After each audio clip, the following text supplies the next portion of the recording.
first section I'm going to really talk through is setting up a profile as an organisation, kind of the steps that you'd need to do to get to that point. And this screenshot is from the website itself. So it gives you this kind of step-by-step approach to using the website. But just so you know, when you're on the website, it does give you this guidance as well. So the first step is setting up a personal account. This is essentially going to be the primary contact for the organisation, but that can be changed. For example, you can add more people to your profile so that it's not just one person looking after all of the different opportunities. The next step is that you'd be setting up your organisation page before publishing your volunteer opportunities and then finding volunteers. And that could be through the volunteer pool or sharing them more widely.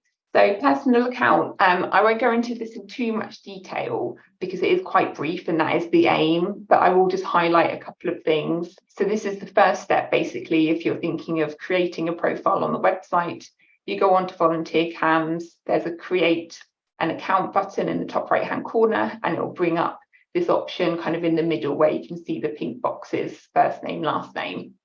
So this is where you'll need to give your kind of email address so that you can log into the website. One of my tips would be use an email address that's relevant to the organisation that you'd like to set up your profile for, so that you've got those things linked together. And once you submit to say you'd like to set up this personal account, you'll need to verify. So essentially that means you'll receive an email in your inbox saying, can you confirm that you'd like to set up an account?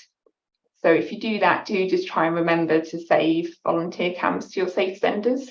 It's one of those things where it will go into your junk email, and that could just end up with you missing a notification from a potential volunteer. But this is really your first step. I have included a kind of link to a help article at the bottom. What's the difference between admin, moderator, and member?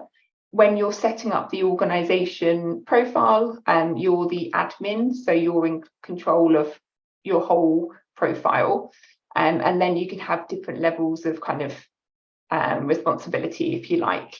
I think this is something for you to look at in a little while once you've got familiar with it, but it's a way for you to involve other people in your profile. I think it's very relevant if you're a bigger charity, so maybe have different departments, different people looking after volunteers, or if you're a very small group and you want to really split responsibility amongst your team.